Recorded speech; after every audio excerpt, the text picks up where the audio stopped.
RFID, c'est en anglais, c'est Radio Frequency Identification, donc identification par radiofréquence. Ces deux éléments vont être connectés ensemble, et c'est ce qu'on va appeler l'étiquette station de lecture, qui va permettre de communiquer avec cette étiquette, et on aura à ce moment-là un transfert d'informations qui va se faire entre l'étiquette RFID et la station de lecture.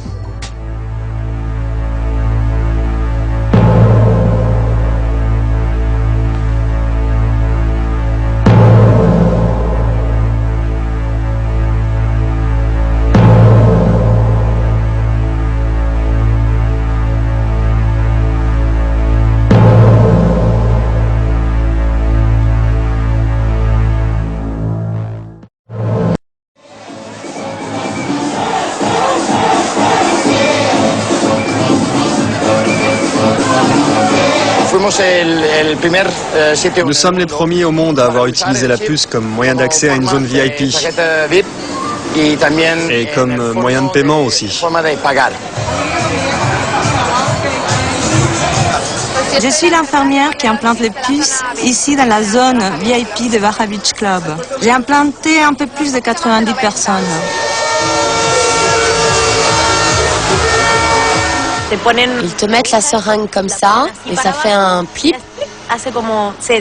On le voit, c'est comme un petit grain de riz blanc qui rentre sous la peau. Elle se place sous la peau et ne touche donc aucun muscle ni aucun organe vital, c'est sans risque. Là, il y a une sorte de piston. Une fois que l'aiguille est enfoncée sous la peau, on appuie sur le piston qui, grâce à un dispositif de sécurité, place la puce sous la peau de manière à ce qu'elle ne puisse pas remonter. On n'a pas besoin d'amener d'argent, de présenter de carte d'identité, ni quoi que ce soit, puisqu'il t'identifie avec le lecteur. C'est plutôt pratique. Les données contenues sur la puce, je crois que c'est mon nom, un numéro de contact, mais ça, j'en suis pas sûre. Et le seul qui me reste. C'est comme un tatouage invisible. Les gens me disent qu'ils ne s'implanteraient pas une puce, mais moi, je suis sûre qu'un jour, ils en auront tous une sous la peau.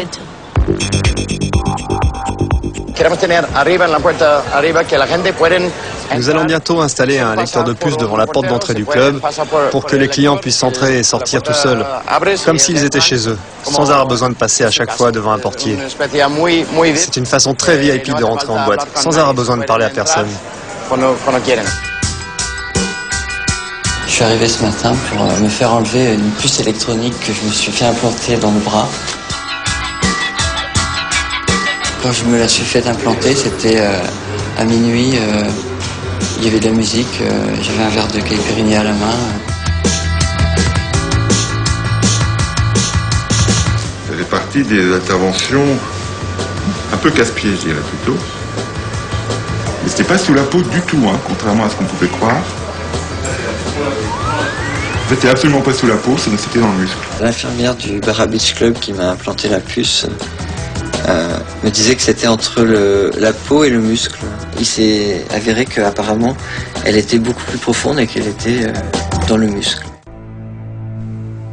Une puce RFID implantée est similaire à un bracelet électronique. C'est un émetteur-récepteur avec une antenne qui émet une dose d'irradiation importante en rayonnement micro-ondes.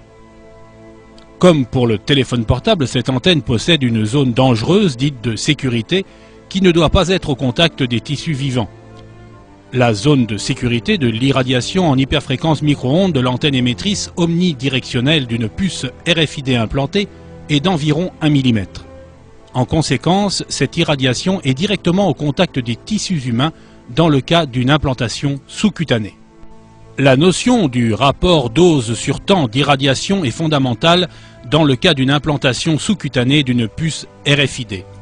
Pour l'identification du bétail d'abattage dit de boucherie à vie courte, cela n'a pas une grande importance, mais pour un humain qui va être soumis à une irradiation pendant une longue période, c'est un scandale sanitaire. C'est un corps étranger qu'on introduit, donc il y a les tissus qui forment une kyste autour et elle ne devait plus se déplacer. De plus, il existe maintenant un grand nombre de lecteurs-enregistreurs disséminés dans le monde, dont certains ont une portée de plusieurs centaines de mètres, qui soumettent les humains, lors de leur déplacement, à une nouvelle irradiation micro-ondes quasi permanente. Maintenant, des études scientifiques internationales, comme celle de l'Union européenne Reflex, prouvent que l'énergie issue d'une irradiation par les champs électromagnétiques micro-ondes peut endommager l'ADN et être une copromotion de risque de cancer. Le FDA, qui est l'administration gouvernementale américaine, qui a approuvé l'implant de la micropuce RFID pour un usage médical chez l'homme aux États-Unis, énumère un nombre important de risques associés, y compris la réaction défavorable des tissus à l'irradiation électromagnétique micro-ondes. Récemment, de nouvelles études scientifiques démontrent que les puces RFID sont directement liées à des tumeurs cancérigènes chez les animaux.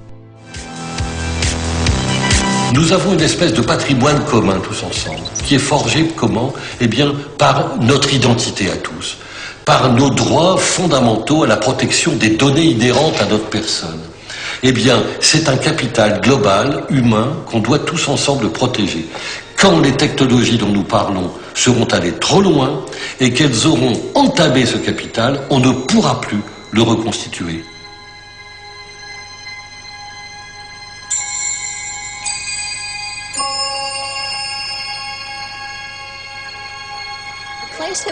Nous avons limité l'utilisation de la RFID concernant l'étiquetage des marchandises. Nous la refusons.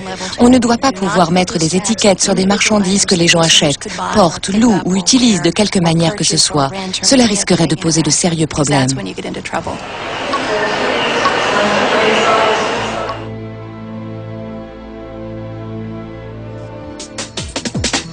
On peut cacher les étiquettes RFID en les cousant dans la couture d'un vêtement. Elles peuvent aussi être dissimulées entre les couches de semelles de chaussures ou glissées entre les épaisseurs de carton des paquets d'emballage. Il est donc fort possible qu'il y ait une étiquette RFID sur quelque chose que l'on porte ou que l'on tient sans même qu'on ne le sache. Indépendamment des problèmes d'éthique, la généralisation d'implants RFID et plus globalement la dissémination souvent à l'insu des personnes de centaines de milliards d'étiquettes RFID dans notre environnement associé à des centaines de millions de lecteurs RFID devrait être au cœur d'un scandale sanitaire inégalé. Vous pouvez prendre connaissance des dossiers scientifiques et des normes RFID issus de l'Institut européen de standardisation des télécommunications appelé ETSI dans les dossiers de Next Stop Organisation, mais aussi dans le site belge Stop Puce ou américain Spy Chips.